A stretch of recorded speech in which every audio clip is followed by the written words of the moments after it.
As we normally do, I shall look to the north and recite the first verse of Völuspar. We'll have a few words of a few moments of silence. I shall light a candle and we will begin. Ljós byrja gallar helga kindir, neri og minni mörku heimdalar.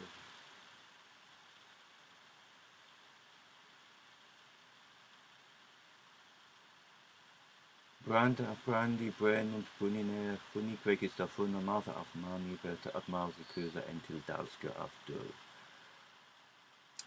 Flame is quickened by flame. A man from another man may become wiser, but from conceit may remain ignorant. Truth, like the sky, is above and beyond us all. Gods of our peoples and lands, may we spend this time together in friendship with you and with each other and use it to the common good with profit and with pleasure.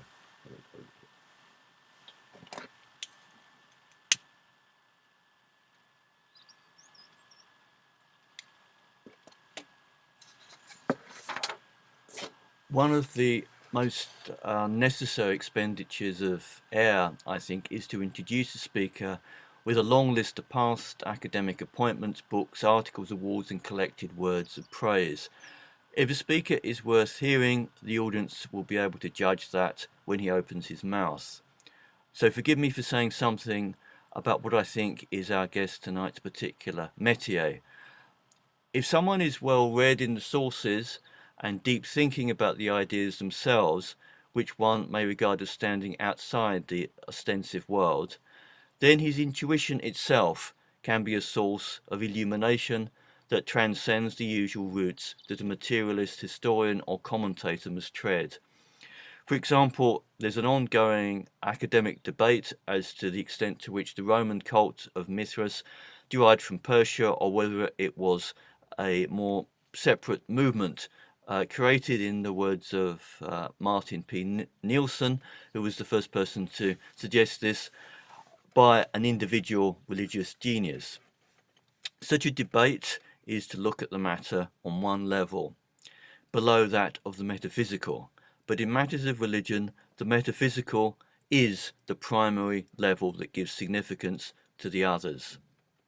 The main thing we have to do, I think, is to know how to regard the evidences of Mithras in a way that is true to their essential essence and at the same time true to our essential essence.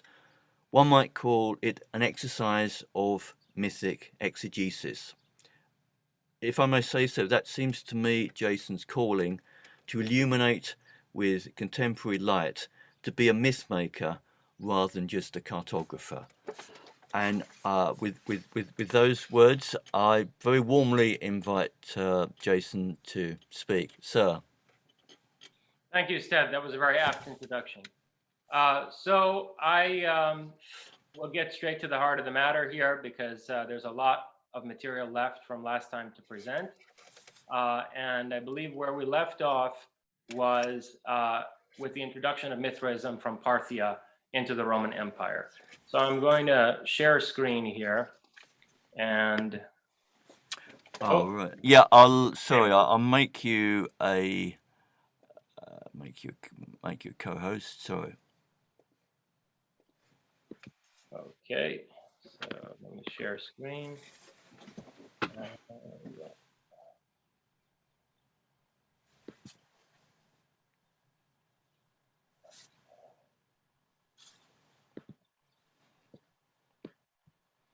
All right, let me just go into full screen mode here. Oh. Do you all see this presentation? Yep. Okay.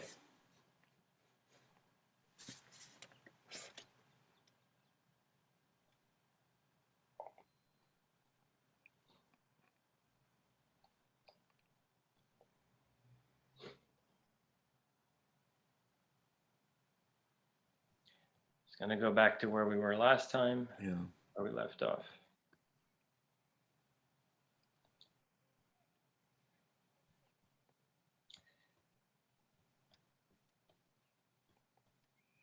Okay, so the Roman Empire. So as I was suggesting toward the end of last session, Mithridates I, this Parthian king here, set up an ostensibly pirate navy in Cilicia on the Mediterranean coast of eastern Anatolia. And he sent the Cilician pirates into the Mediterranean as basically a black ops navy against Rome. And it's actually predominantly through the influence of the Cilician pirates on aristocratic Roman families in the port cities of the empire that Mithraism spread so extensively. There were cases where, Parthian soldiers were captured by Romans, and they wound up converting Romans to Mithraism, or cases where Romans were captured in Iran and then made it back to Rome, having been influenced by Mithraism. But I think the main conduit for the spread of the religion into the Roman Empire was actually quite a deliberate psychological operation, let's say, by Mithridates and the Cilician pirates, whose standard was the skull and the crossbones. And as I suggested last time, the skull and the crossbones is a reference to this core idea of Mithraism, that Mithra can ascend into the celestial sphere and take hold of the proverbial wheel of Mithra, the swastika, namely the bear stars around the pole star, the bear constellations around the pole star, and use this wheel to tilt the entire heavens. In other words, to have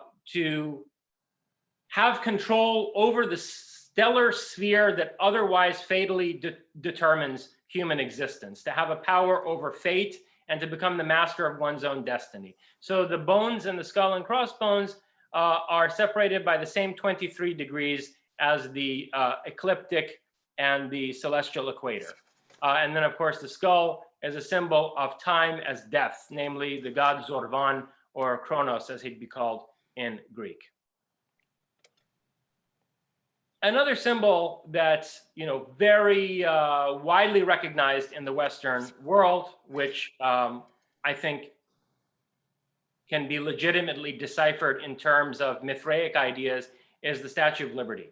So, Bartholdi, who designed the Statue of Liberty, was a Mason. The Masons laid the cornerstone. The Grand Master of New York laid the cornerstone for the building of the Statue of Liberty. And I think a lot of Mithraic knowledge was preserved by Masonry. Specifically, if you look at the Statue of Liberty in New York Harbor, you'll see that it incorporates imagery, or rather symbolism, from two of the different grades of initiation in Mithraism.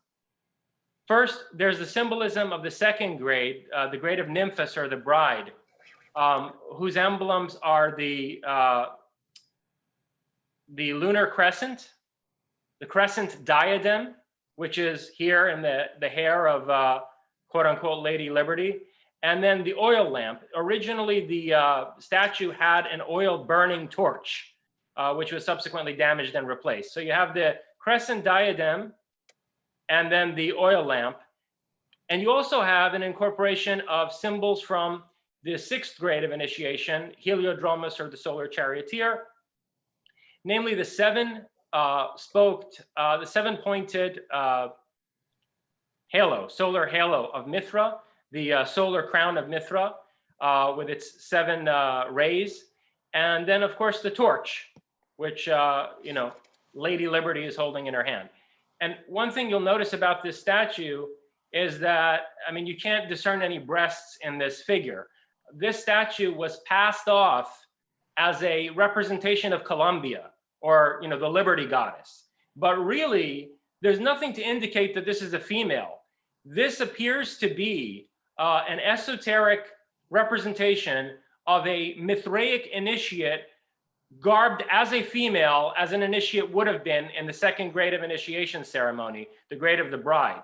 And so I think we have here in New York Harbor, Mithra as a representation of enlightenment and liberty. And I just wanted to note in passing, as we go on to explore that idea of Mithra and liberty, and why Mithra is associated with liberation, that you see in this image of the soldier saluting the Statue of Liberty, this military salute itself, this military salute is actually Mithraic in origin, just as the handshake is. The Mithraic salute that's become our military salute is a shielding of one's eyes from the solar glory of one's commander in the guise of Mithra, or one's king in the guise of Mithra. It's a shielding of the eyes from the solar glory, which, obviously would have significance in terms of Mithraism being the predominant religion of the military. So Mithra and liberty. The liberty cap of the French Revolution is simply the Phrygian cap, or the cap worn by the Mithraists, right? And this is incorporated into the symbolism of the final grade of initiation, the grade of pater, or the father, the pir, as it's called in Persian, together with this harpy sword. So this cap wound up being associated with rebellion against tyranny in European history. And funnily enough, it even survives in American popular culture in terms of the cap of the Smurfs, right, who are, rebelling amidst their Amanita habitat against some tyrant in the forest. So this predominantly red liberty cap wound up having a long life, extending all the way into the French Revolution, undoubtedly through Masonic influence. And it remains one of the symbols of liberty. So why an association between Mithra and liberty? It has everything to do with the fact that Mithraism was an initiatic secret society. The idea of grades of initiation in the context of a society like the Roman Empire is an idea of meritocracy. So if you were, a member of the royal family in Rome and you joined a Mithraeum, you were not necessarily, that's putting it too lightly. You were inferior to a brother of yours in the order who was a peasant, but who had reached a higher grade of initiation. So within the context of the secret society of the Mithraeum, and this is one of the reasons why it had to remain a secret society, because it was threatening to the socio-political class system of Rome. Within that context of the initiatic order of Mithraism, you were evaluated based on your level of wisdom and spiritual achievement, not based on your social class and background. So if you were, the son of a Caesar, you had to defer to a brother of yours who was a common soldier, but who had reached a higher rank of initiation than you had. Or even you might potentially be initiated by such a person. So Mithra is a god of liberty insofar as Mithraism represented meritocracy. The fasces is also a Mithraic symbol. You see the fasces in Iran long before you see it in Europe. It was called the barsom in Iran. It's this bundle of sticks that are that's held by Mithra in this rock carving, with the idea, of course, being that there's strength in unity. That one stick by itself can easily be broken, but a bundle of them, well bound together, is unbreakable. And in ancient Iran, putting an axe inside of the barsom meant that you were going to war. It was a symbol not only of strength and unity, but of strength and unity in a time of war. So the fasces is another symbol that I think entered Europe through the spread of Mithraism in the Roman Empire. And we see it survive all the way into the French Revolution again, where you see here on the side an image of the Déclaration des Droits de l'Homme, and it has the barsom or fasces right in the center of it. So here is a reconstruction of a Mithraeum with the various grades of initiation in the mosaic floor. Same Mithraeum lit differently.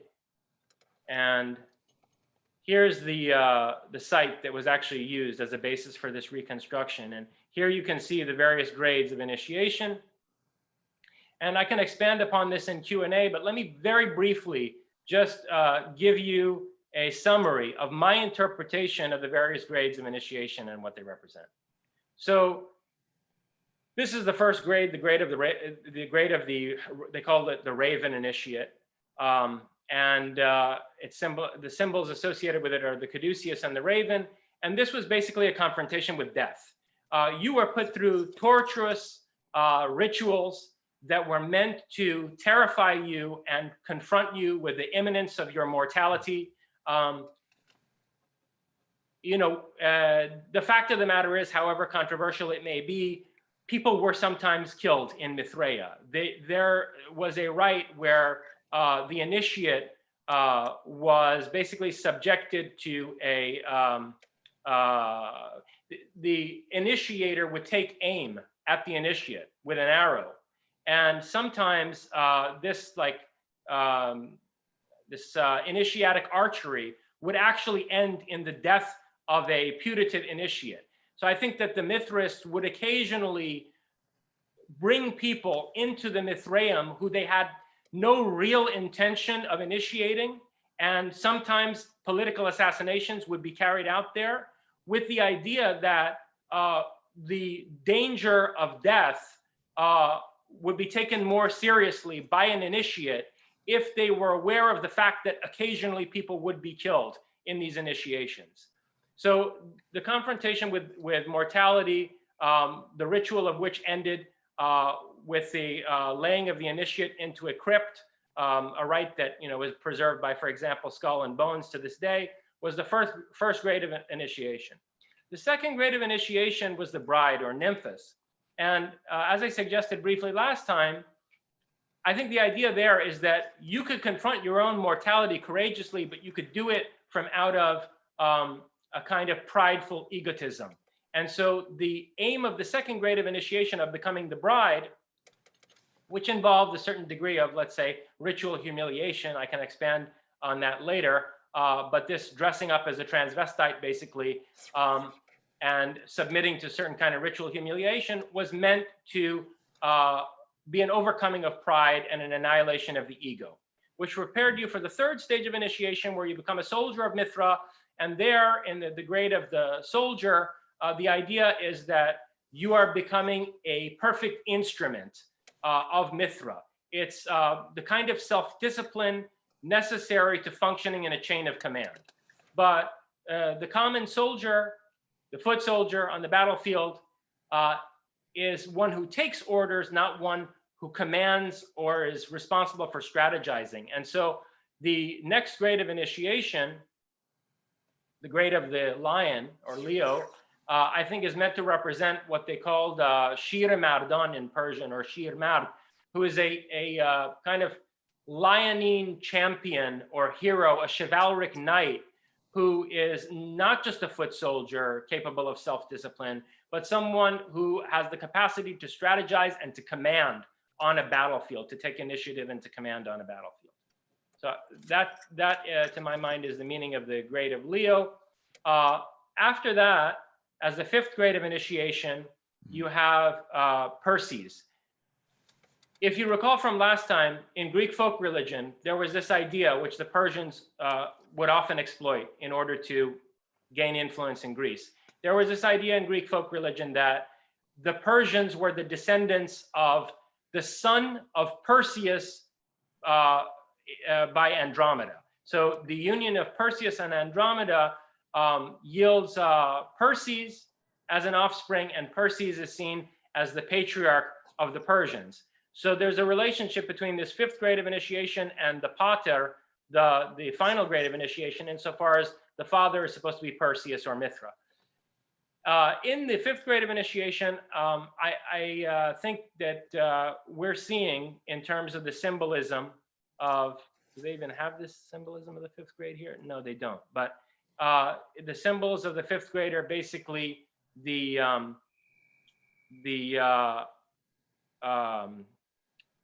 scythe, or what do you call it? The harvest, the reaper, for harvesting. Sickle. Yeah. Sickle, yeah. Sickle. Sorry, it was escaping me. Yeah. So the sickle and the harpy sword of Perseus are the symbols for this grade of initiation.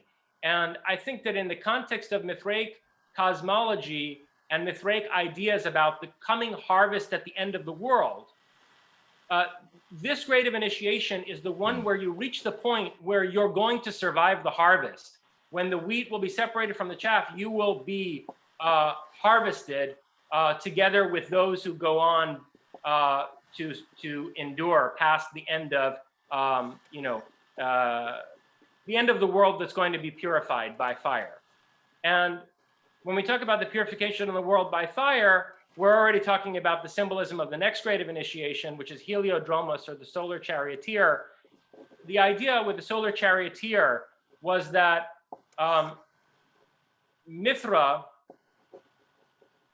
rides in a chariot with a torch, which ultimately will be used at the end of the cycle of ages to set the world on fire.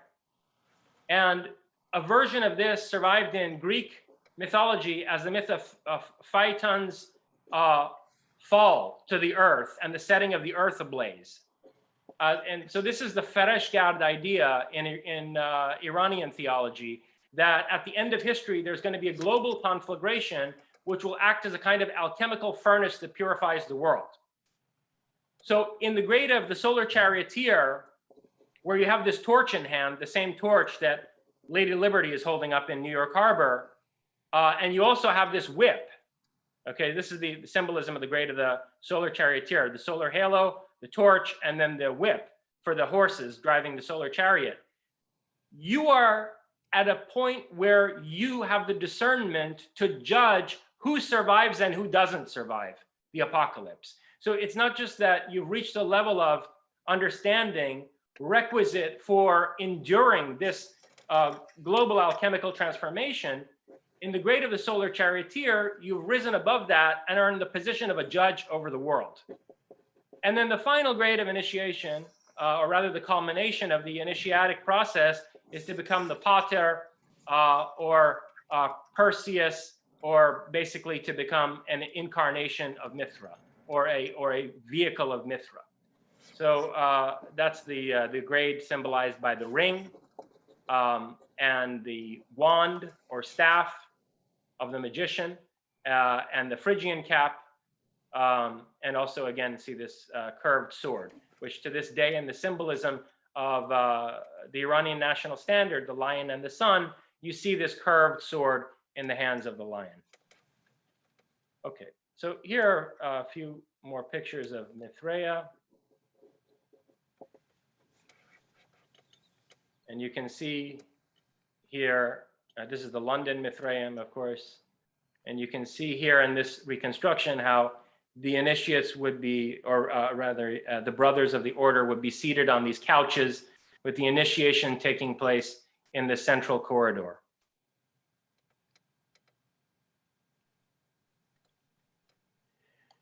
Now this is, worthy of note here, this sculpture in terms of the various animals depicted. Ulansey, in his book on the Mithraic mysteries, interprets these animals, the dog and the serpent and the scorpion and so forth, as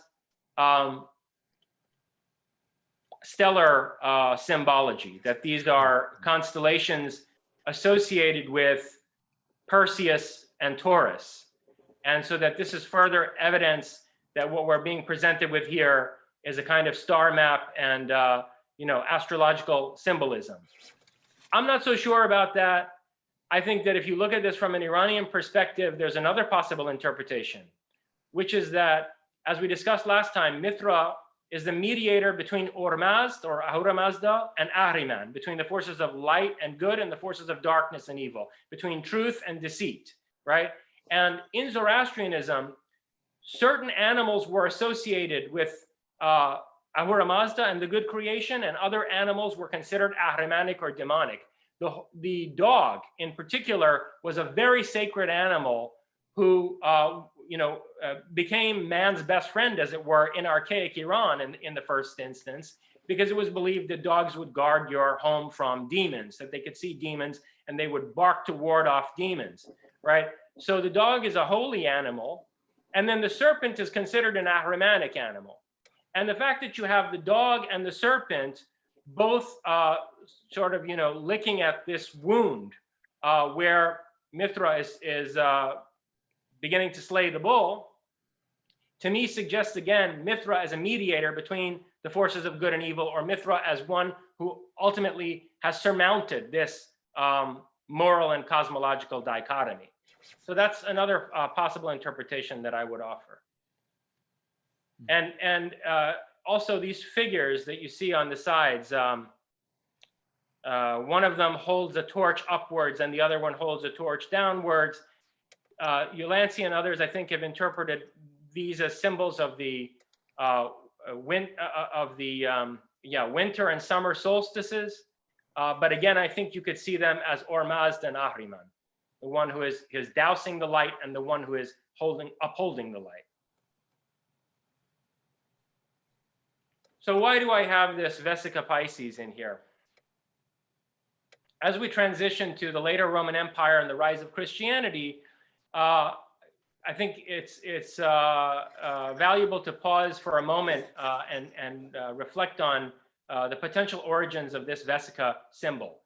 Mithraism was an astrological religion where the transition between world ages was of tremendous symbolic significance. So this image of Aries slaying Taurus, okay, and changing the age by turning the wheel of Mithra would no longer have been relevant to the dawning of the age of Pisces. So if we had Mithraists in the Roman Empire, or for that matter in Parthia, at the moment when there's a transition to the age of Pisces, it's reasonable to speculate that they would have needed a new symbol. And that the symbol for that would have been the fish. Okay, so there's something else besides that that makes this Vesica a perfect symbol for Mithraism. And that's the idea of mediation. Mithra is the great mediator between the two spheres of light and darkness, good and evil, truth and deceit. And the Vesica is again a perfect emblem of mediation and of the kind of Trinitarian thought that you see in the Trinity of Ormazd, Ahriman, and Mithra. So I suggest that the Vesica may actually have had Mithraic origins, and like so much else, was adopted into Christianity. And here's a couple of examples of some of this symbolic adoption from Mithraism into Christianity. The vestments and the mitre of the bishop, or for example, the ashen cross that is put on the forehead of a believer on Ash Wednesday. This comes right out of the ritual of initiation for the grade of the soldier. In the rite of the grade of the soldier initiate would be smacked on the face the way that a person is during confirmation, and he would have an ashen cross put on his forehead, symbolizing the crossing of the ecliptic and the celestial equator, and also symbolizing, in terms of the ash, the burning of the world at the end of time. And during this ritual, also the father would, by the point of a sword, put a crown on top of the initiate's head, and the initiate would throw off the crown and say, "My crown is my lord, Mithras is my lord." And so this initiate would never wear a crown, even in the form of a wreath, at banquets ever again, with the idea being that he's a soldier of Mithra, or as the Christians translated it, a soldier of Christ. Okay, so why in the world would the Romans adopt Christianity as an official religion? Before Christianity was adopted by Constantine as the religion of the Roman Empire, Mithraism reached such a degree of prominence that even Caesars were becoming initiates in Mithraic orders. There's evidence to suggest that both Nero Caesar and Commodus were Mithraists. And Mithraism also was deeply entrenched enough so that after the institutionalization of Christianity by Constantine, there was an attempt made by Julian, who was another Mithraic initiate, to revert to Mithraism and to institutionalize Mithraism rather than Christianity. So I think that the fact that this religion had become not only predominant among the Roman military, but that Caesars themselves were beginning to adopt Mithraism posed a grave national security threat to the Roman establishment. And so whatever machinations were involved in the amalgamation of this Jewish sect with certain elements of Mithraism and other mystery schools to create Christianity, the main consideration there was the defense of Rome from a potential psychological warfare operation at the hands of the Parthians, that somehow the Parthians were waging not just military campaigns with Rome, but a spiritual battle that might end in the spiritual conquest of the Roman Empire and of the ultimately the falling of the wall between Rome and Parthia and the creation of an integrated Indo-European imperium, which frankly, if you ask me, wouldn't have been such a bad thing. But I think that this was one of the main considerations in terms of the institutionalization of Christianity. Now, in terms of Christianity, one of the most controversial points that I want to make, and unfortunately we don't have the time for me to belabor it, is a point about Apollonius of Tyana, and a point that's relevant to the question of who this Christ really was, who showed up in what became, the early years of the Common Era. There was a Roman empress by the name of Julia Domna, the wife of Septimius Severus. And here she is with her husband, the Caesar, Septimius Severus, and their son. And here they are depicted on a Kushan coin from northern India. They were so renowned that the Mithras of northern India were minting coins with their portraits on them. This is a reconstruction of Julia Domna from one of the busts of her. This woman was a Syrian, and by all accounts, her family were Mithraists. She marries Septimius Severus, and around 200 CE, she commissions Philostratus to write the life of Apollonius of Tyana. This woman, who had the solar charioteer struck on the back of coins bearing her portrait, this Luna Lucifera is inscribed over the solar charioteer, Julia Felix Augustus, a woman who had coins struck with her portrait on it during the time that her husband was Caesar of Rome. This woman commissions Philostratus to write the life of Apollonius of Tyana. Not only was she from a Mithraic background, it said that she was a deep student of philosophy. And I think that what Julia Domna was trying to do as a Mithraist was to basically militate against the perversion of the mission of Apollonius of Tyana in Judea by certain Judaic and Roman political interests.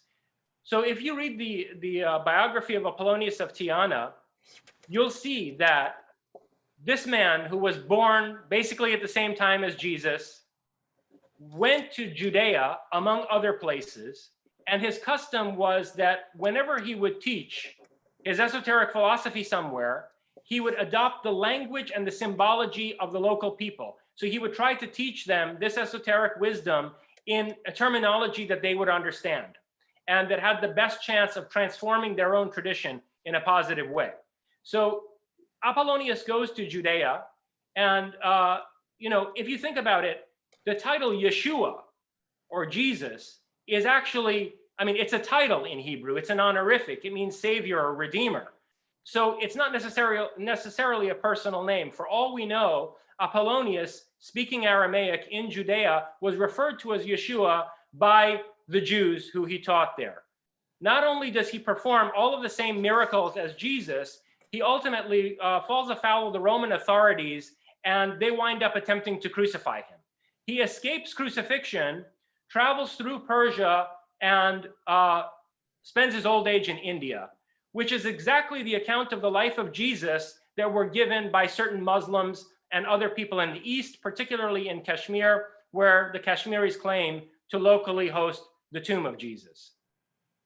So I thought this was noteworthy because Apollonius, who was a practitioner of astrological magic, these are some of the talismanic seals of Apollonius of Tyana that were preserved by Arabs who referred to him as Balinus. Apollonius was from a part of Anatolia, which was the most heavily Mithraic region near Judea. This area in Cappadocia, between Cappadocia and Cilicia, which is where Apollonius was from, which is where the city of Tyana is. This area was the center of Mithraism in that part of the world. And it had become so, these are reconstructions of sites in Cappadocia. It had become so because this man, Mithridates VI, the king of Pontus, established a Mithraic empire on both sides of the Black Sea. This is a monument set up to him at the bottom of the screen there. This is a monument set up to Mithridates or Mehrdad VI in Crimea, the territory that Putin has taken back from the Ukraine recently. So this Mithridates spread Mithraism throughout this entire area, from out of the heart of which Apollonius of Tyana emerges in an area close to where the Cilician pirates used to be launched into the Mediterranean by Mithridates I. So Apollonius not only has a teaching which is Mithraic, his name evokes the sun. Apollo was often analogized with Mithra, but he's also coming from out of the heart of or rather the bastion of Mithraism that's closest to Judea. And then finally, as I suggested earlier, despite the failure of Julia Domna's attempt to set the record straight regarding Apollonius as the true Christos, another attempt is made by Caesar Julian, who tries to reverse Constantine's decision, and as late as the late 300s, yet again attempts to institutionalize Mithraism in the Roman Empire rather than Christianity. So that brings us to the end of the Roman Empire. And I see that I'm going to have to step up the pace drastically, but let me just say a few things about what goes on in the medieval period. So you have all these barbarians flooding into the collapsing Roman Empire. And a huge misconception is that these were all Germanic barbarians. Actually, there were as many Iranian barbarians coming into the collapsing Roman Empire as there were Germanic barbarians. And one of the reasons for the confusion is that these Sarmatians, or Alans as they came to be called in Europe, that flooded into the collapsing Rome, were so closely interrelated with the Goths and intermixed with the Goths that the Romans often couldn't tell the difference between them. And even today, when archaeologists open the tombs of Sarmatians and they open the tombs of Goths, they have to take great pains to be able to distinguish the two. In fact, the Sarmatians, or Alans, teamed up with the Goths to found certain kingdoms, including, for example, the kingdom of Goth-Alania in Spain, which was corrupted as Catalonia. Catalonia is a linguistic corruption of Goth-Alania, an Irano-Germanic kingdom that was co-founded by the Sarmatians and the Goths in Spain. So these Sarmatians that poured into the collapsing Roman Empire were also Mithraists.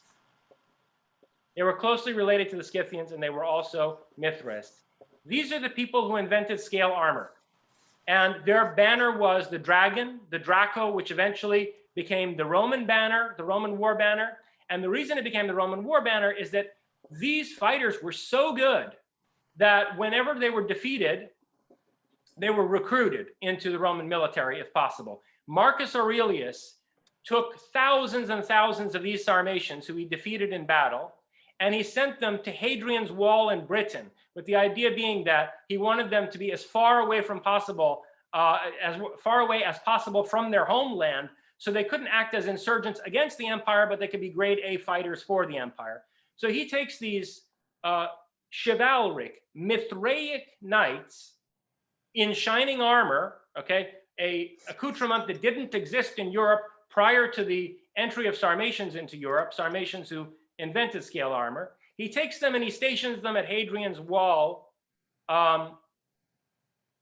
under, I'll come back to this if I have time. He takes them to Hadrian's Wall and he stations them under the command of a certain Artorius, a Roman commander named Artorius. And these Sarmatians, lock, stock, and barrel, took their Mithraic mythology, which you still find in the Nart sagas in Ossetia today. They took their Mithraic mythology about Batraz, their hero king, the Lady of the Lake, who bestows the sacred sword upon warriors, the sword in the stone, which the Mithras worshipped as an emblem of their god. They took all of this mythology and they transposed it upon Artorius, who was their Roman commander and who apparently was a tremendously charismatic figure who led them, in Britain. And so this is a thesis presented by Littleton and Malcor in From Scythia to Camelot, a book that I, strongly recommend. And so the suggestion is that the Arthurian chivalric culture and the Grail mysticism associated with it actually were transplanted from northern Iran to Europe, and that they're Mithraic in essence.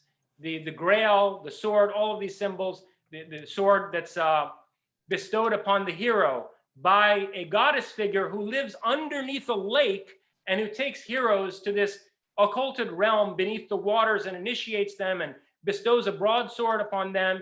And the idea of a Grail that shows you the whole world, Jam-e Jahan-nama, as it's called in Persian, or Jam-e Jamshid, these are all Iranian ideas that you see in European Grail mysticism. And of course, the round table is very consistent with the Mithraic ideas of meritocracy. So here's a depiction of, as she was called, Shatana or Satana, the Lady of the Lake of the Sarmatians. The Sarmatians worshipped the dragon, and their standard was the dragon, right? Which becomes the Draco emblem of Rome. Whenever you see a dragon show up in Iranian iconography, like in depictions from the Shahnameh, I think that this is a reference to Persians fighting Sarmatians. So the dragons that are slayed on the battlefield by Persian champions are actually Sarmatians who are the Persians are triumphing over. Okay, and I suspect, and again I discussed this in Iranian Leviathan, that the order of the dragon, which emerges from out of the Sarmatian heartland in Romania, Hungary, and so forth, the order of the dragon that protected Eastern Europe from the Turks was probably Sarmatian in origin. Vlad Dracul, who impaled all these Turks as they were attempting to conquer Europe just when the Renaissance was budding in Italy, and should they have been successful, we would never have seen the European Renaissance. Vlad Dracul, I think, probably was a descendant of Sarmatian nobility. And so, you had these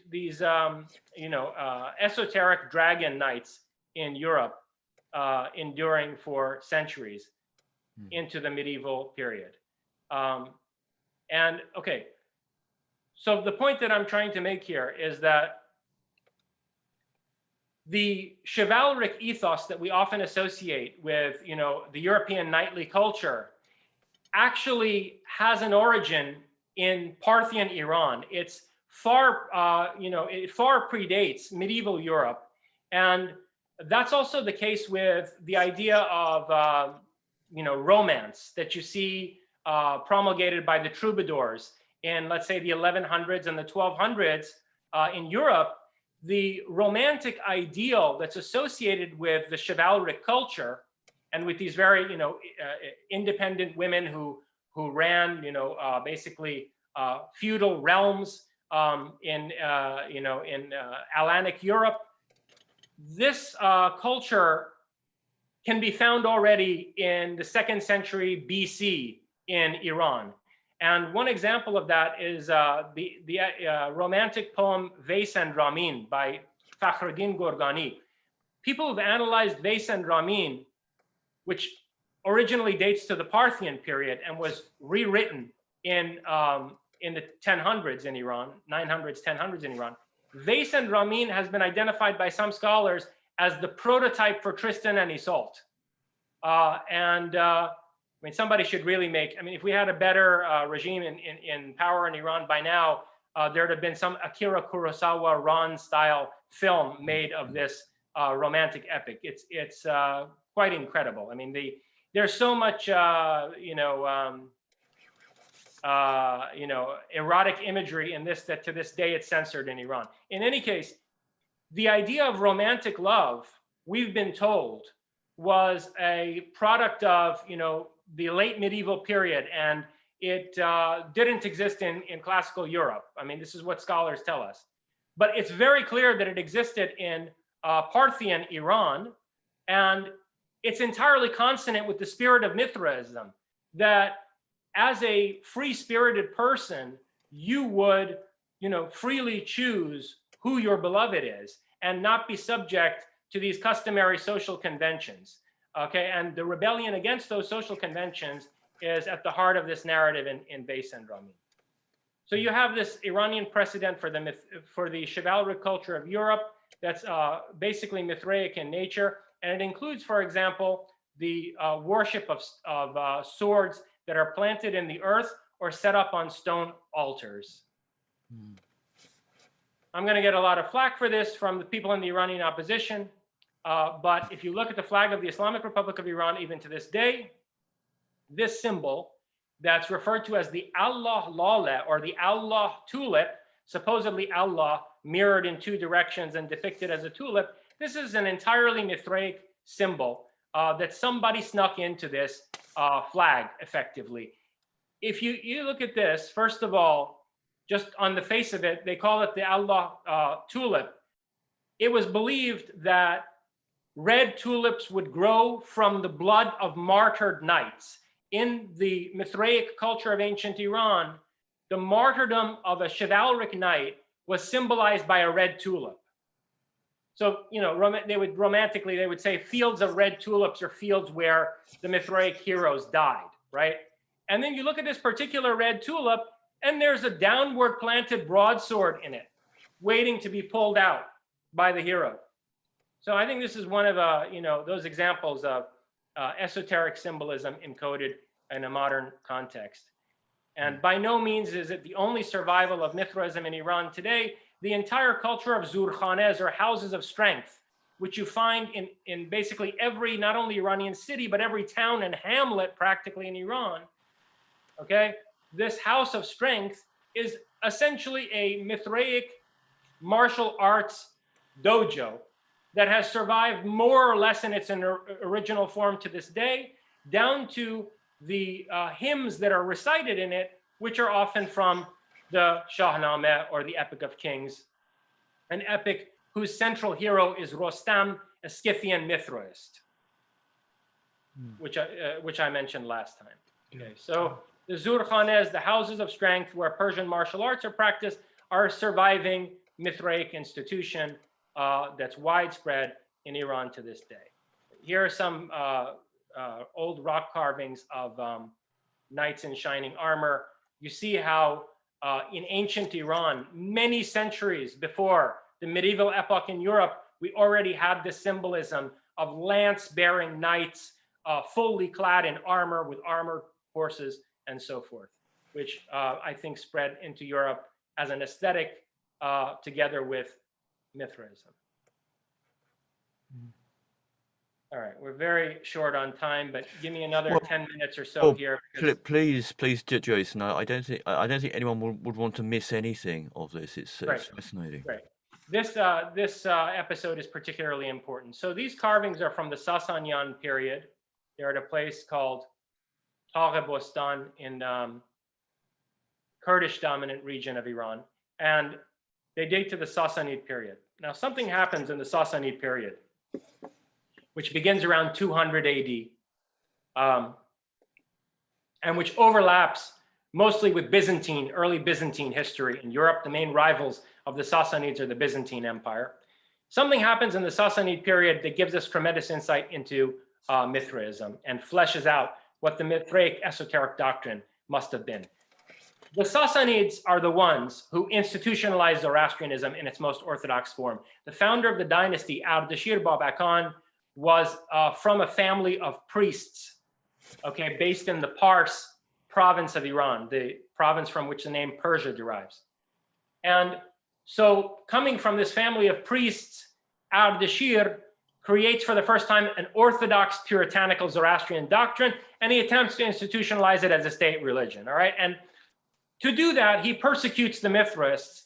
He goes around Iran, shutting off the fires, dousing the fires of all the Mithraic fire temples, probably burning their libraries, because we have very little literature left from the Parthian period. And we know that the Parthian fire temples and Mithraea were used as book depositories and libraries. So he probably torched their literature. And he set up an inquisitorial apparatus of repression to basically stamp out Mithraism and replace it with his conception of Orthodox Zoroastrianism. And in doing so, he also sidelined the Parthian knights. So, you know, Parthia was a confederacy. It was a feudal federation that relied on knights in the service of feudal lords to join together to protect the realm. You know, the Game of Thrones kind of style, right, system. Mm. And with each family having its own standard and so on and so forth, each house having its own standard. So these Parthian houses were sidelined by Ardashir when he set up the Sassanid dynasty. And he created instead a national military to defend Iran. But this national military often needed to call on the assistance of these local feudal lords, all right? So you have this tremendous tension between the sidelined Parthians and the central Sassanid state with its attempted Zoroastrian orthodoxy.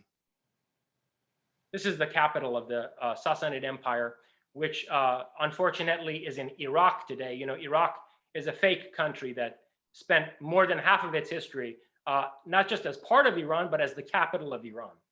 Okay, so the capital district of Iran was in present-day Iraq for more than half of the history of Mesopotamia. In this capital, at this site, the palace of Ctesiphon, there's an event that took place around about 500 AD that's tremendously significant for Mithraism. A king by the name of Kavad I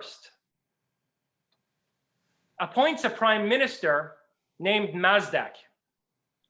And this Mazdak institutes a series of reforms that are Mithraic in nature. And they're extremely drastic reforms that include the forcible redistribution of the wealth of the aristocracy. He went in and seized the grain in their granaries and had it distributed to the poor. It involved the breaking up of increasingly large harems and the liberation of the women who were held captive in them. The disestablishment of necessarily monogamous marriage and a kind of communal attitude toward, fostering the development of children, and an overall concern with, what now a term that, an idea that now has been irremediably muddied, namely social justice. Okay, so Mithra is the god of justice, and there were a number of drastic reforms in the name of a more just society that took place under the direction of this prime minister Mazdak, and a promulgation of ideas such as reincarnation and the transcendence of the duality of light and darkness, which are at the heart of Mithraism. Right? The Roman authors, in the period when Mithraism was spreading through the Roman Empire, in the period when Parthia was challenging Rome, the Roman authors writing about Mithraism told us that there were magi who taught reincarnation, and we know that Pythagoras, who spent a dozen years studying under the Magi at the capital of the Persian Empire, came back to Greece with the alien idea of reincarnation. So it appears that reincarnation, which is a central tenet of Mazdak's teaching around about 500 AD, was also an important element of Mazdakism. And the most controversial aspect of this Mazdakite revolution was the notion that in order to have a just society, you need to overcome the power of 5 demons over the human soul: lust, greed, anger, vengeance, and lust, greed, anger, vengeance, and envy. Okay, so these 5 demons, envy, lust, greed, anger, and vengeance, were seen as passions that afflict the human soul through the malevolent astral influence of the planets. So you remember I was discussing last time how Mithraic initiation is in part a process of gaining power over the planets that have a malefic influence on human life and that basically bind us to fatalism. And so in order to become masters of our destiny, we have to overcome these planetary forces, these astrological baneful influences. And in particular, Mazdak taught that these express themselves as these 5 demons, right? And to overcome these 5 demons, we need to be able to break the bind of the fixation on private property and a possessive relationship toward women. So he taught basically that the root of all strife in society ultimately involves disputes over property and basically lustful possession over women and vengeance in terms of the control of women and of wealth. And so through this kind of, let's say, attitude of free love and ultra romantic conception of the relationship between men and women, and through a forcible redistribution of wealth, you had a serious challenge posed to the Sassanid state orthodoxy. Now, you might think that such a radical revolution would collapse within a few years. It endured for an entire generation. The Mazdakites were in power for close to 30 years. And they were only overthrown once the Magi, actually, it's an insult to the Magi to call them Magi. Once the Mobeds or Zoroastrian priests of the Sassanid Orthodoxy convinced the heir to Kavad, namely Khosrow, to conspire against his father and basically bring Mazdak to this palace at Ctesiphon, subject him to an inquisitorial trial, and basically act as a judge, jury, and executioner in a proceeding that ended with Mazdak being led out into the palace gardens, where he witnessed his followers planted as human trees into the earth with their legs kicking in the air. And Mazdak was told, you wanted to turn this earth into a paradise. You wanted to make a paradisa, a heaven on earth. Here's your heavenly garden. And after being shown this gruesome spectacle of his followers planted into the palace gardens, he was strung up, head down, and shot through with arrows.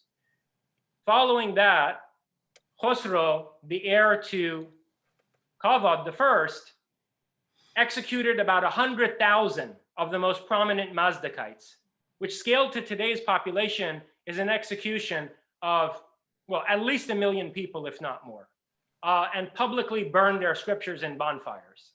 Okay, so this Khosrow, who's widely revered as an ideal Zoroastrian monarch by the Parsis to this day, carried out this massive reprisal against the Mazdakites. Now, here's where this is particularly relevant to Mithraism in a political sense. How in the hell could such a radical reformer take control of the state without some kind of political and economic backing, right? I mean, who was really in control, Kavad or Mazdak? Based on my research into this subject, and there are a number of good books on this, Decline and Fall of the Sasanian Empire is one that addresses this subject. It appears that the sidelined Parthian nobility, who were Mithraists, are the ones who put Mazdak forward as their vehicle and representative, and it was effectively Mazdak who was controlling Kavad. And what this whole 30-year episode represented was a Mithraic coup d'etat against the Sassanid state, which ultimately met its demise. But you can imagine that these Mithraists would have had an axe to grind. And so after the collapse of the Sassanid Empire at the hands of the invading Arabs, these Mithraists, the noble Parthian feudal houses, are the people who spearhead the Iranian Renaissance, or the Iranian Intermezzo, as it's often called, the period of the flourishing of the sciences and the arts after the initial Arab onslaught on Iran. So beginning in the 900s and going up to about 1100, when the Turks invade Iran, there's a tremendous flourishing of the sciences and the arts, which is patroned by Parthian nobility, by Mithraists, coming from out of this heavily forested band around the Caspian Sea, right?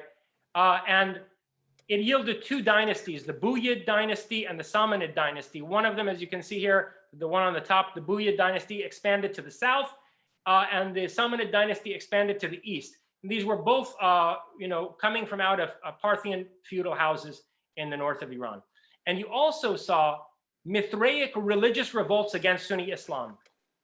One of these, the revolt led by Sunbad or Sinbad, had the sun as its standard, had reincarnation as a central tenet, and the followers of Sunbad coming from out of northern Iran actually aimed to march to Mecca, conquer Mecca, and destroy the Kaaba. Okay, so such was the scale of Mithraic resurgence in the years following the collapse of the Sassanid Empire and the opening of a socio-political vacuum in Iran. And a good resource on that is the nativist prophets of early Islamic Iran. I thought I would include some images of this heavily forested band around the Caspian Sea in northern Iran, because it gives you a sense of the environment that these Mithraists were surrounded by, and that I think nourished the soul of their teachings and the spirit of their revolts. This is a part of Iran that's indistinguishable from the geography of much of Europe or New England in America. And it's the last bastion of Mithraism after the Arab Muslim conquest of Iran. I don't think that the relationship between the land and the mentality is incidental. So this area is known as Hyrcania. And there are a number of fortresses in Hyrcania, in this area, which were used as strongholds against the Arabian Caliphate. In particular, this figure, Babak Khorramdin, was a person who clearly identified himself as a Mazdakite. His movement was an extension of Mazdakism, right? Mazdak is executed around 530 AD. The Arabs come in a century later, 630 AD. In the 800s, this man is still promulgating Mazdak's version of Mithraism. Contemplate that. I mean, the United States of America is 250 years old. Mazdak is executed in 530. In the 800s AD, this man, Babak Khorramdin, is still a Mazdakite Mithraist fighting the Sunni Muslims, fighting the Arabian Caliphate. And scaled to the population of our time, this guy kills a couple of million people to defend Iran from the Arabian Caliphate before ultimately being betrayed and defeated. And again, he does so from the Mithraic stronghold of Hyrcania in the northern forested region of Iran. This is also the area that the Persian national poet Ferdowsi comes from out of. Ferdowsi's patrons were the Samanid dynasty, the ones who, as I said, spread their realm to the east from out of Hyrcania. And they become the patrons of Ferdowsi to write the Shahnameh that becomes the national epic. And, the central hero of the Shahnameh is a Mithraic warlord, a Mithraic knight, namely Rostam, who's a Scythian, not a Persian. And when you go to the tomb of Ferdowsi today in Iran, you see all these images of, the battles of Rostam, the Scythian Mithraic hero of the Shahnameh, carved into the walls there. And this was built, this modern tomb, parts of the tomb of Ferdowsi were commissioned and built by Reza Shah Pahlavi, the first Pahlavi monarch, who, as you may know, was allied with Hitler and consequently removed by the Allied powers and forcibly exiled to Africa, where he died a miserable death. So it's also not incidental that this Reza Shah, the first Reza Pahlavi, came again from Hyrcania. He comes from Savadku which is a mountainous area around the Caspian Sea, from that same bastion of Mithraism. And he takes the name Pahlavi, which is the oldest Parthian family designation. Now, where I want to conclude, more or less, is with the Order of Assassins. As I mentioned, this golden age, this flourishing of the arts and sciences, the patrons of which were these Mithraists, extended from the 900s through to about 1100. In 1100 and going into 1200, you had a kind of double whammy, come down on Iran in the form of the successive invasions of the Turks and the Mongols. So in two massive waves in the 1100s and then the 1200s, two closely related people, the Turks of far Eastern Central Asia, the Turks from around the area of Kyrgyzstan, and then the Mongols sweep into Iran, and they are horrific destroyers of culture. These people, they basically create towers from out of heads and torch whole libraries and ultimately adopt Sunni Islam as an instrument of totalitarian social control. And the people who hold out for the longest against them are the Order of Assassins led by Hassan Sabah at Alamut Fortress. This is a reconstruction of Alamut Fortress in the mountains around the Caspian. The province of Iran where this site is, Qazvin. Qazvin is a Turkic corruption of Caspian or Caspian. The Caspis were an archaic Iranian people. So this is in the mountainous region around the Caspian where we find the, only now the foundation courses are left of the Fortress of the Assassins, which was dismantled brick for brick by the Mongols. It was a place that featured an astronomical observatory and numerous libraries. And why I'm bringing these people up is that if you study the Nizari Ismaili doctrine, or the doctrine of the assassins led by Hassan Sabah, you will see Mithraic cosmology and Mithraic metaphysics all over it. These people, despite nominally identifying themselves as Muslims, believed in reincarnation. They believed in a Lord of Time that one had to overcome. They were people who carried on the martial tradition of Mithraism that was also passed on to Rome. And interestingly, in that connection, it appears that despite the fact that these assassins were fighting both the Caliphate and the Crusaders, they had a relationship with one particular group of Crusader knights, the Knights Templar. It appears that the Knights Templar, unlike the other Crusader knights who the assassins were waging war with, were actually on some esoteric level involved in some project or some kind of a conspiracy with the Order of Assassins. So one area I think of further inquiry ought to be a potential connection between the Templar Creed and Mithraism, and a kind of triangulation between the Assassin Creed and the Templar Creed and Mithraism as a potential common point of origin and basis for collaboration. So after the fall of the Order of Assassins, you had Mithraism survive mostly in the poetic tradition of Iran. You'll see Mithraic symbolism all over the poems of Hafez, who's the most prominent national poet of Iran. Like, for example, in this one poem, he writes, should sorrow send forth an army, I and the friend shall together conspire to scale heaven's dome and draw down a new design. And the friend there is Mithra. Mithra was referred to as the friend. And the idea of scaling heaven's dome is the idea of ascending to the sphere of Zorvan and gaining control over the celestial machinery to become a master of your own destiny. And the flight to the celestial realm was through drinking May, or Amanita-laced wine. Okay, so Hafez is a thoroughly Mithraic poet. And finally, the last image I have here for you is of Shah Ismail Safavi. This is the most accurate portrait of him that we have that's painted by Europeans. There was extensive commerce and diplomacy between, in particular, Venice and the Safavids, because the Safavids were great allies of the Europeans against the Ottoman Caliphate.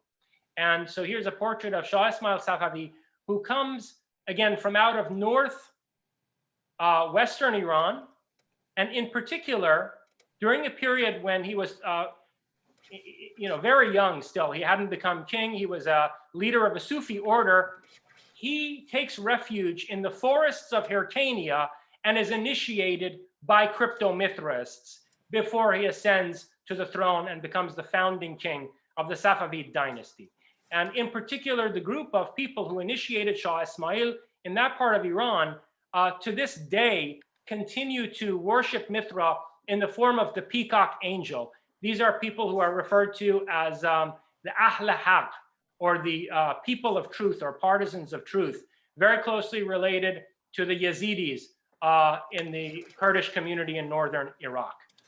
So I think that this great efflorescence that we see in the Safavid period, this second Persian Renaissance, and the reunification of Iran as an empire for the first time in centuries, that's instituted by Shah Ismail, is yet again a resurgence of Mithraism and is inspired by the Mithraic spirit, which, 1,000 years after the fall of Rome, more than 1,000 years after the collapse of the pagan Roman Empire, was apparently alive and well enough in Iran to become the bedrock for another 300-year-long Iranian empire, namely the Safavid Empire. And I'll end there and open it up to Q&A. Jason, once more you provided a sumptuous feast for our minds and eyes that has both satisfied and created a hunger for more. So I thank you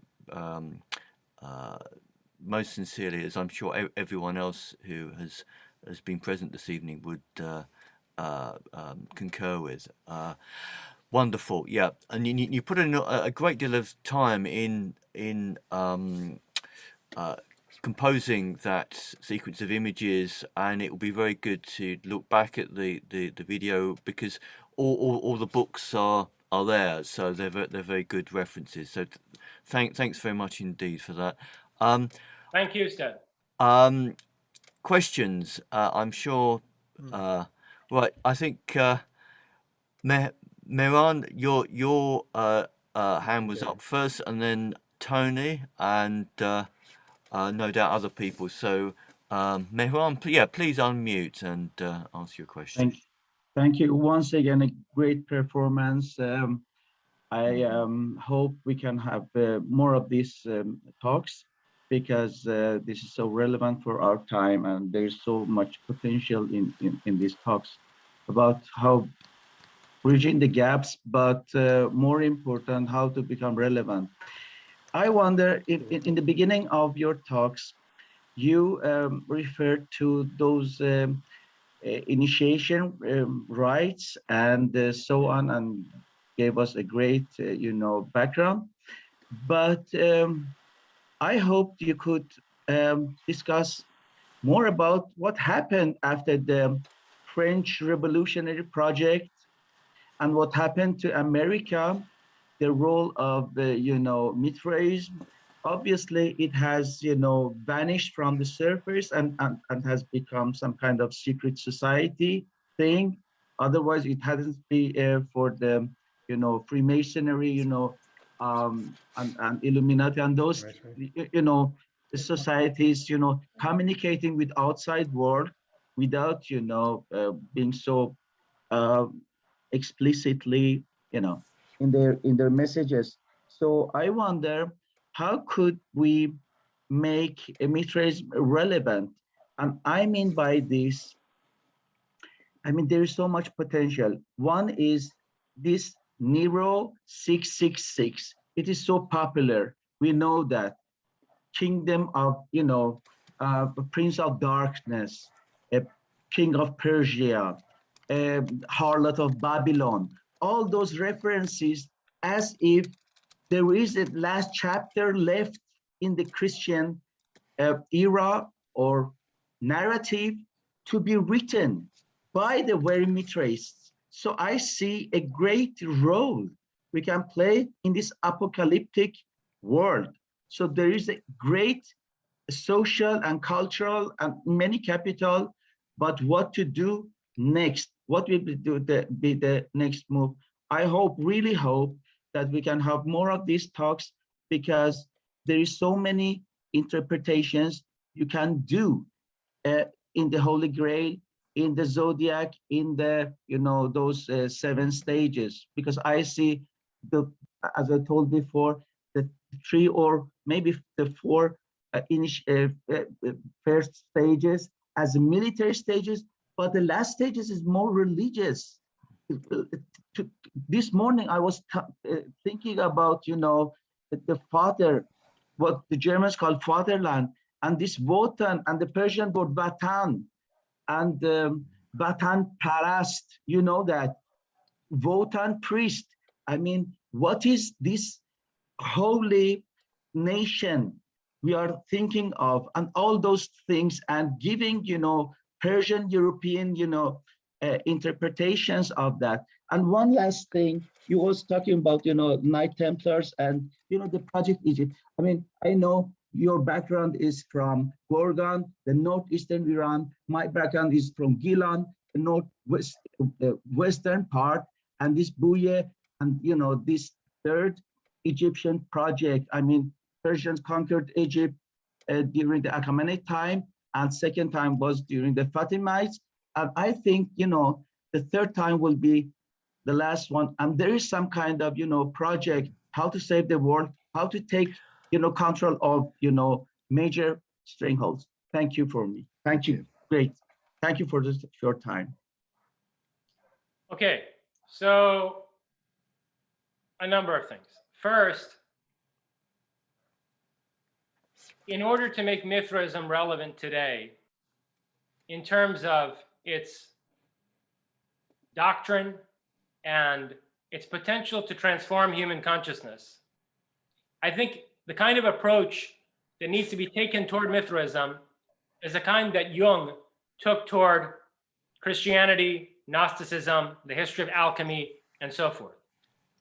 And Jung also took astrology very seriously, by the way. I mean, he interpreted it in terms of synchronicity and the types of phenomena studied by parapsychologists, right?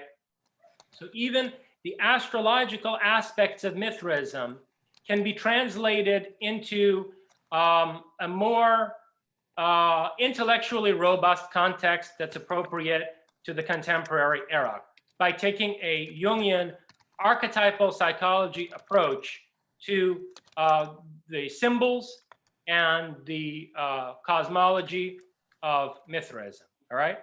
Now, in terms of sociopolitics and the potential destiny of Mithraism that awaits fulfillment, I do agree with you that there is a relationship between Mithraism and what's often branded as the satanic from a Christian perspective.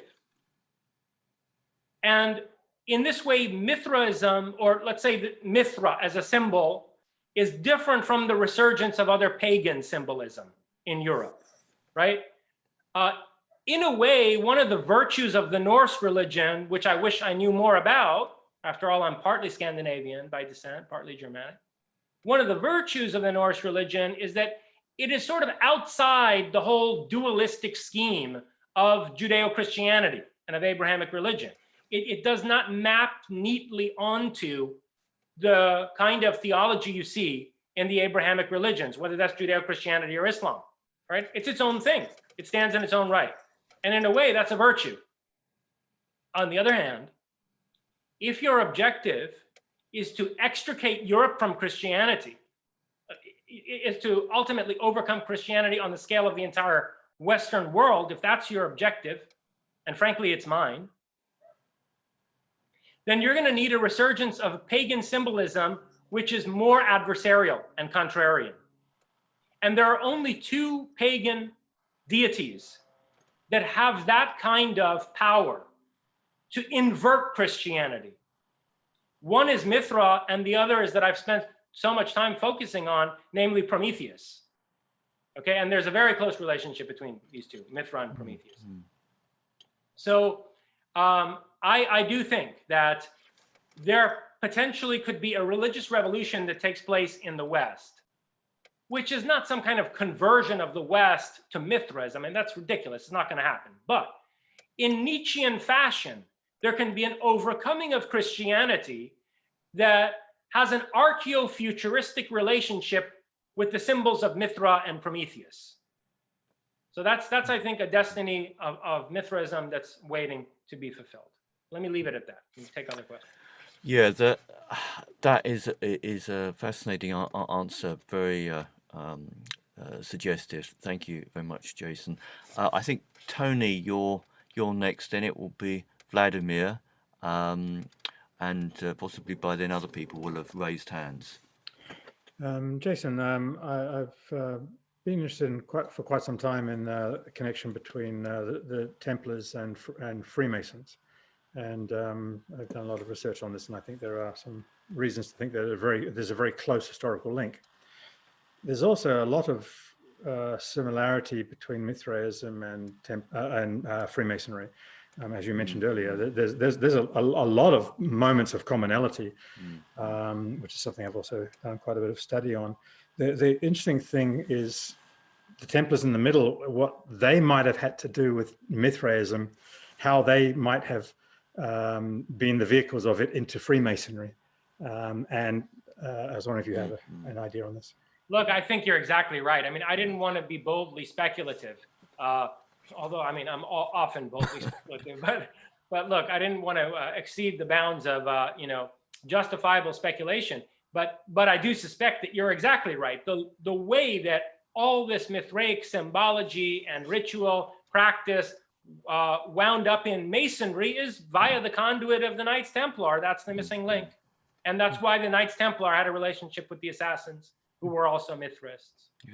I suspect that's what we'll find if we can dig into that very deeply. Yeah, the big problem, as an historian, is to show how there could be a link between a 10th century organization and a sect that became unknown 400 or 500 years earlier. Unknown in Europe. Yeah, well, that's true. Yes. See, that's the thing. And also, when you say unknown in Europe, that's also not even accurate, because remember, well, no, there's underground movements still visible, but it's hard to show a direct link. Well, not even just underground. And I really want to belabor this and underline it, triple underline it. The Alans, I mean, Alan is one of the most common names in Europe, because the Sarmatians who came to Europe, who were referred to as Alans by Europeans. And by the way, I'll tell you the reason for that really briefly. In Iranian languages, L and R are often interchangeable. Like, how Japanese people say liri, liri instead of really, really? And there's this flipping of an L and an R sound. Yeah, these are the Aryans. Yeah, exactly. So the Alans are the Arans. They're the Arans. And that part of the Caucasus, which the Sarmatians came from originally, is called Aran in Iranian geography. So they're the Arans or the Aryans who came to Europe. Now, these people had feudal fiefdoms set up in the 1200s. The troubadours were being backed by these, as minstrels for these courts of Alan women who would take care of the property while the chivalric knights would go off, to their various campaigns and so forth. So the Alanic culture, which co-constituted the Merovingian and the Carolingian dynasties in France, the Alanic culture of Europe was Mithraic. So it's not true that at the time that the Knights Templar was constituted, there was no Mithraism in Europe. It just wasn't being called that. Yeah. There was Mithraism 2.0, which was the Sarmatian form that was brought in, which included the worship of the inverted broadsword and so on and so forth, and the Grail. So there's that. And then Mithraism survived in Iran. And of course, the Templars were crusading into the Middle East. So between what they may have gleaned from surviving Mithras in the Middle East, and as Mehran said, the Order of Assassins wasn't only in Iran. Hassan Sabah studied in Egypt, and the Order of Assassins extended all the way through Syria down into Egypt, where actually they created the Fatimid Caliphate. The Fatimid Caliphate, which was a adversary of the Baghdad Caliphate, was effectively a creation of this order. Later got out of their hands and so forth. But in any case, the area of the Middle East that the Templars came down into was populated by Iranian style Mithraists, and Europe was still a stronghold for Alans who were Sarmatian Mithraists. So there is a matrix, there is a cultural matrix there, contemporary to the formation of the Knights Templar, which would account for them having been a conduit for a transmission of Mithraic ideas to the Freemasons. Thank you for bringing that together. Thank you. Yeah, that seems to make sense very much. Vladimir, please. If you can unmute.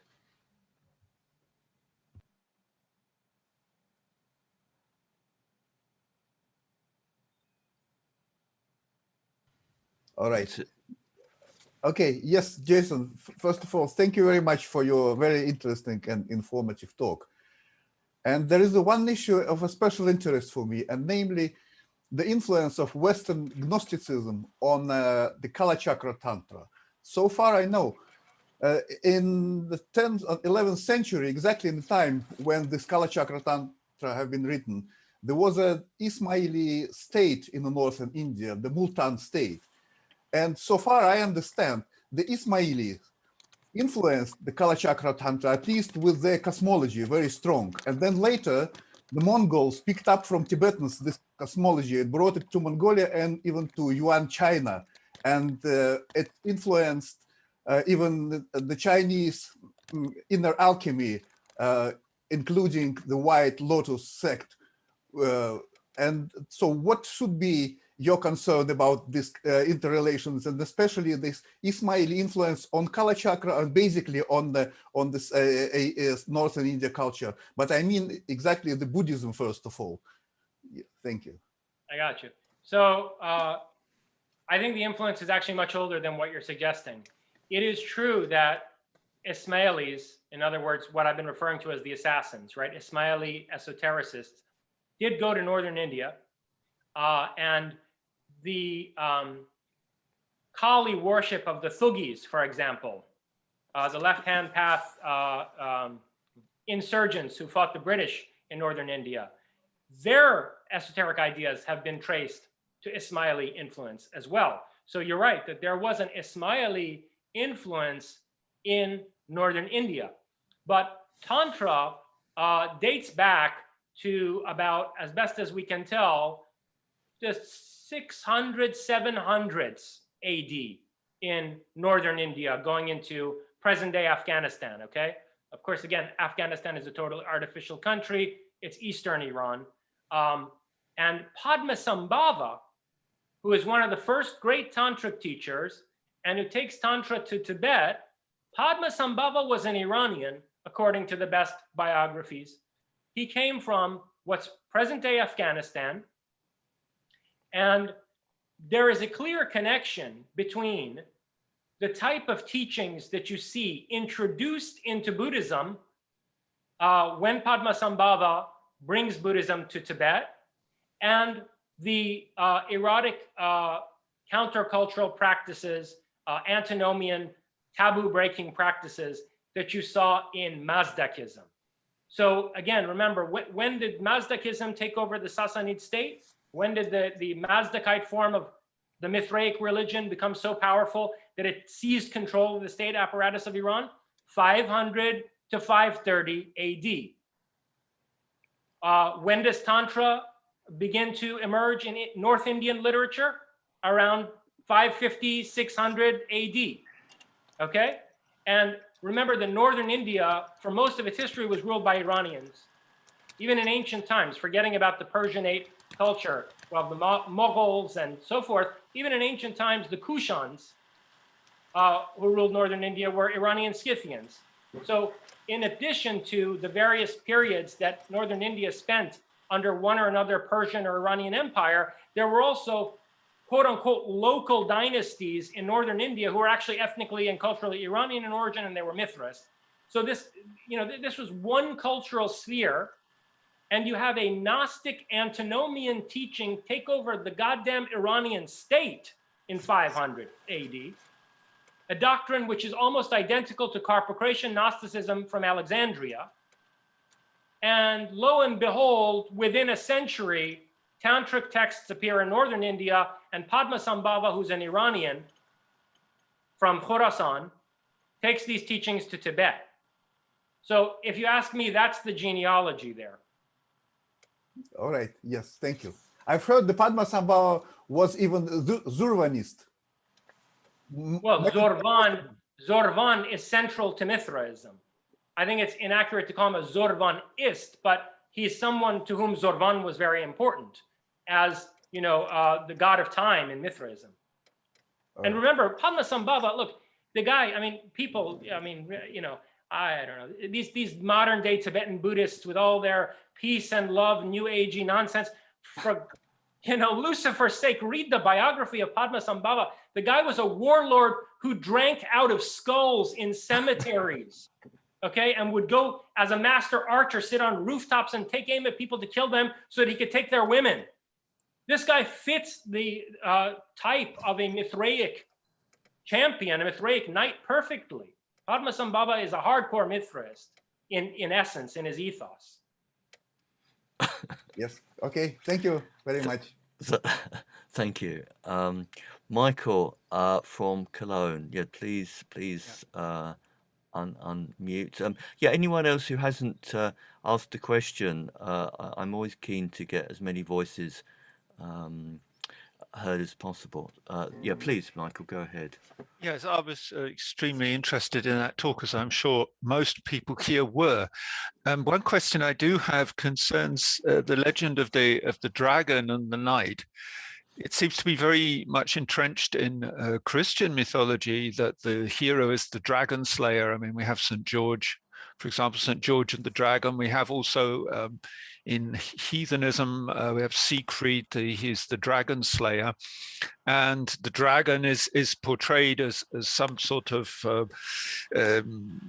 almost, how would I say, can't think of the right word, sort of avatar of evil. And I wanted to know to what extent the dragon is regarded as such in Mithraism, because you also mentioned the use of the dragon symbol by the Roman legions who'd converted to Mithraism. So I'm a little bit confused where one stands there as regarding the knight and the dragon and in respect of Mithraism as well.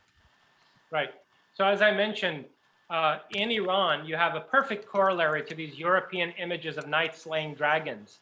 The Shahnameh is full of images of Persian knights going to battle against dragons. And I think that this is it's an iconographic translation of battles with Sarmatians. The Sarmatian was the dragon was the standard of the Sarmatians. And the dragon is inextricably associated with the goddess figure who dwells beneath the lake, Shatana or Satana. So both the Sarmatians and the Scythians worship this mother and consort and initiatrix figure of Mithra. She's viewed as the mother and or the consort, in other words, the woman through whom Mithra gives birth to himself, and also the initiatrix, or like basically martial trainer of Mithra and of Mithraic knights. This figure is depicted by both Scythians and closely related Sarmatians as a goddess entwined by serpents, like Medusa. I mean, the Gorgons were Mithraic goddess figures who were demonized by the Greeks. So Satana or Shatana, the lady of the lake, master sorceress and military initiatrix, is the dragon mother. I call her the dragon mother of chivalric Iran in my Iranian Leviathan. And so I think what you're seeing in this dragon slaying symbolism in Europe is not just battles with Sarmatians who were bearing a dragon standard, many of which such battles took place, right? You're seeing battles with Sarmatians being depicted, but on a deeper level, you're seeing a kind of more traditionalist, patriarchal, pagan ethos rubbing up against a more matriarchal, albeit fierce, Mithraic religion that's coming in from Asia. And you saw this with the Greek battles against Gorgons as well. So I think that's what's going on there. Now, to me, the really interesting element in all that is that the Scythians are vastly ancient people. The Scythians came through the Middle East, as early as 800 BC, okay? All through the Middle East, not just Iran. They rampaged their way to Egypt from out of northern Iran, about 800 BC. I don't think it's coincidental that the serpent depicted in the Eden story, who's actually a dragon, it's clear if you study the Bible properly, that the serpent who is punished by having his legs taken away and who is identified later as the dragon of the apocalypse and Satan himself, right? That serpent is Satan. And we've been told that the word Satan is just the word for adversary in Hebrew, namely shaitan, okay? But there is a shaitana. The shaitana who was symbolized by the dragon and worshipped by the Sarmatians and the Scythians, the Lady of the Lake. So I wonder really whether, what we're seeing in terms of the Satan of the Bible is actually this dragon mother figure who is a bearer of wisdom and who is an initiatrix of Promethean champions, okay? And so you see in the demonization of this figure an early culture clash between the Scythians coming into the Middle East and the Semites, who were the native inhabitants of the Eastern Mediterranean. So that's what I would have to say about the dragon and dragon slaying. One last note, the Order of the Dragon, let's not forget, defended Europe from the Turks. The worst enemy of the Sarmatians and the Scythians were the Turks. It's the Turks who pushed the Scythians and then the Sarmatians further and further to the west from out of their homeland of Central Asia, further and further into the west, into the collapsing Roman Empire, and ultimately, they set up these fiefdoms in medieval Europe, right? So the Sarmatians were being chased constantly by the Turks, and at a certain point, they just drew a line in Romania and in Hungary, and turned around and basically impaled as many of these Ottomans as they could, and defended the European Renaissance in its cradle in Italy. It prevented it from being snuffed out by, the Muslim Caliphate, which it certainly would have been. So I think Europe owes a great debt to the Order of the Dragon, which is Sarmatian and Mithraic in origin. Very, very, very well put. Claire, are you going to unmute and ask Jason? Does it, Edward? Did you have a question? Oh yeah, please go ahead. Hello. Oh, okay, yeah. I'm sorry. I took a while to find all the buttons and get back to the right window. I'm sorry. Thank you, Jason. I wonder if you could tell us what your religion was before all this. What my religion was? My religion has always been philosophy. To be quite honest with you, and I mean, I've written this elsewhere, so I'm not saying anything new, but I think if you aspire to be a philosopher, let alone if you actually succeed in becoming one, your religion has to be the pursuit of wisdom and the reverence for wisdom. And so to the extent that Prometheus is a titan of wisdom, or to the extent that Mithra is a titanic wisdom bringing God, bearer of enlightenment, and so forth, these are theological symbols that are consistent with the philosophical life. That's what I would say. Let me add to that, though, especially since I've launched a whole project under the name of Prometheism, namely Prometheus theism, that I think there's a lot of truth in what Plato says in Republic about the vital role that religion plays as the binding agent of a society. The noble lie. Well, I think philosophers ought to be tasked with the proper spiritual orientation of a society, and that we could do a lot better if philosophers were the ones who were spiritually orienting society and structuring a political system rather than blind adherence of some supposed revelation from the skies. So you're creating a priesthood of philosophers. That's kind of what you're proposing, isn't it? That would be nice. Let's see what we can do. Yeah. But how is one to measure wisdom? Look, I mean, this brings you back to arguments against Plato and arguments within the Platonic dialogues. You're never going to find some objective standard or some, irrefutable criterion for who ought to be in a position of power based on their putative wisdom, right? But we don't, even in the world today, have an aspiration for a political system that's guided by the wise rather than guided by basically crime syndicates and corporatist looters and, very openly corrupt politicians.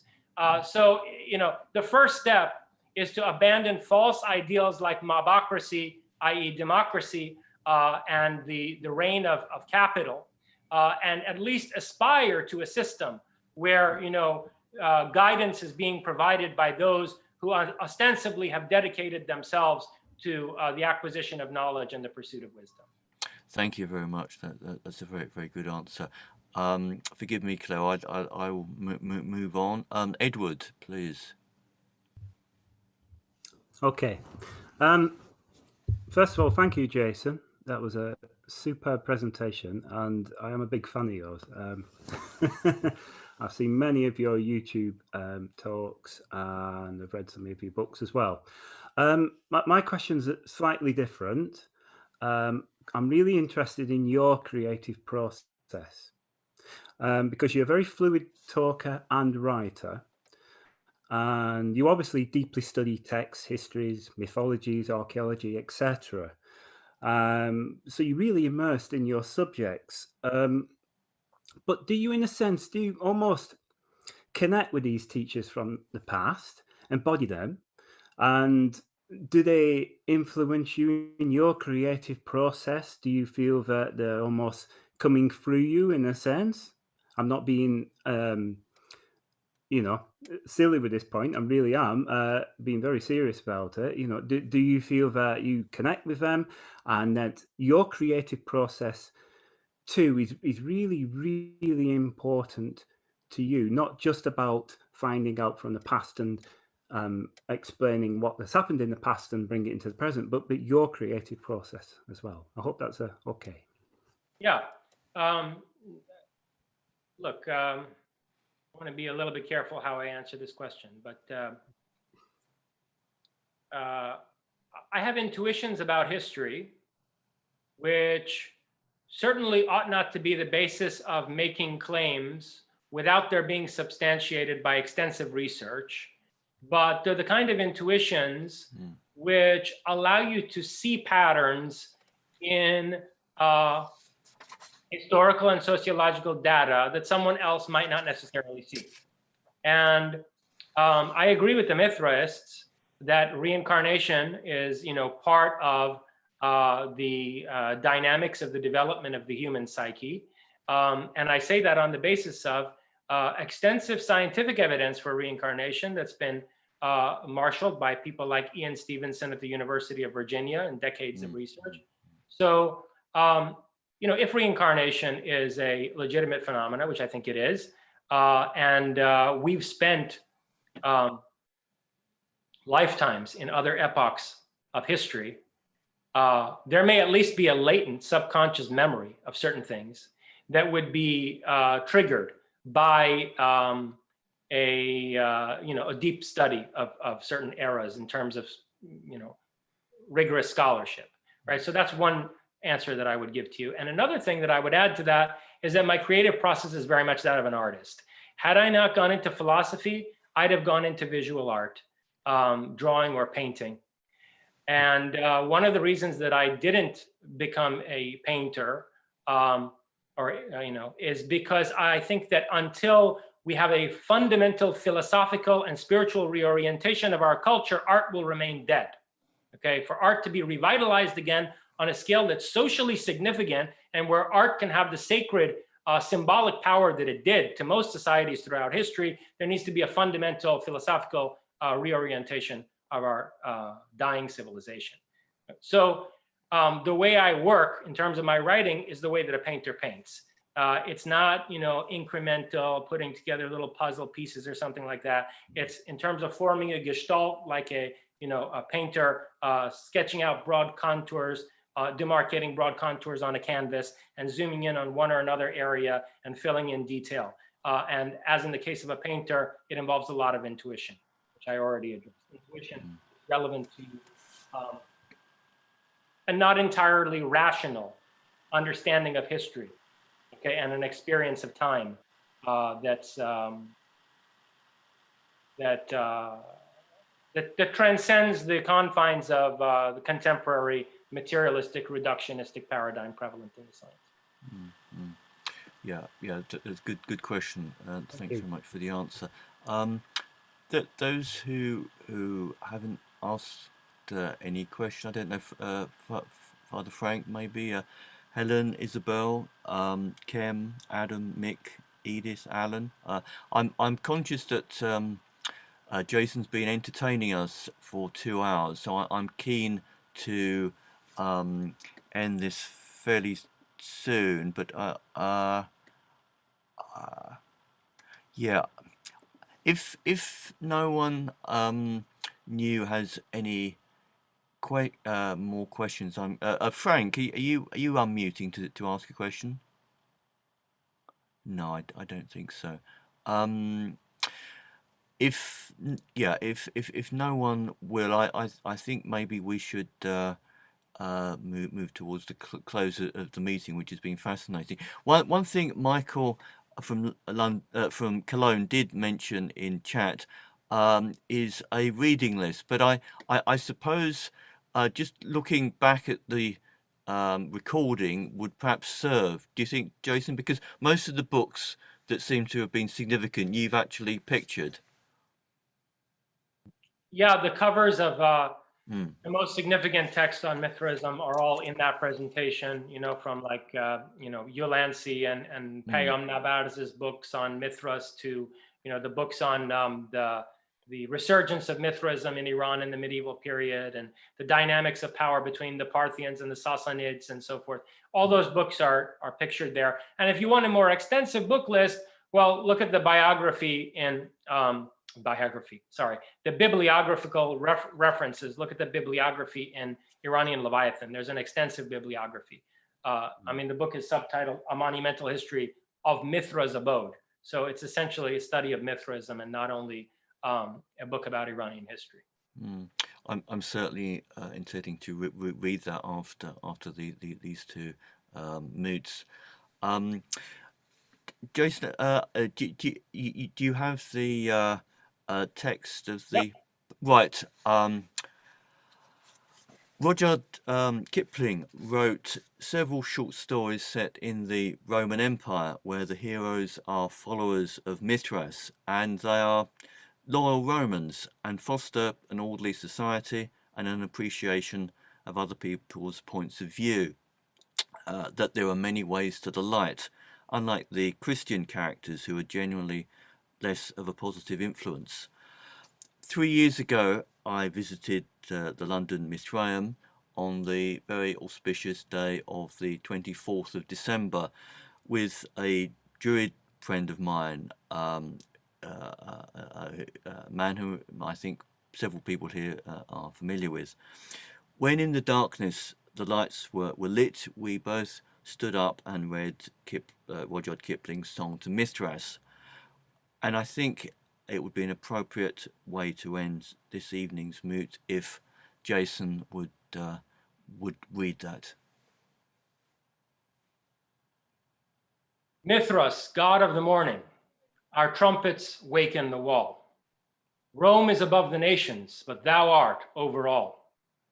Now, as the names are answered and the guards are marched away, Mithras, also a soldier, give us strength for the day. Mithras, god of the noontide, the heather swims in the heat. Our helmets scorch our foreheads, our sandals burn our feet. Now in the ungirt hour, lest we blink and drowse, Mithras, also a soldier, keep us true to our vows. Mithras, god of the sunset, low on the western main, thou descending immortal, immortal to rise again. Now when the watch is ended, now when the wine is drawn, Mithras, also a soldier, keep us pure till the dawn. Mithras, god of the midnight, here where the great bull dies, look on thy children in darkness. Oh, take our sacrifice. Many roads thou hast fashioned, all of them lead to light. Mithras, also a soldier, teach us to die aright.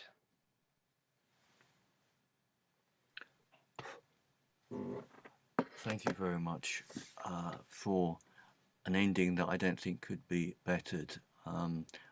Thanks so much for your generosity of time and with all the work you put into the presentation, which I think we will all watch several times with profit. Thanks everyone for coming, for keeping here to the end of what's been over 2 hours. So thanks again, and yeah, all the best with your work, Jason. Are you working on anything at the moment, book-wise? I'm always working on something. I've got another book in the oven. Thank you. It's really been my pleasure to spend this time with you all, and I look forward to seeing you all again before too long. Excellent. Thanks very much. Bye bye, everyone. Thank you, Bye bye. Jason. Bye bye. Cheers. Bye. Bye bye. Thanks.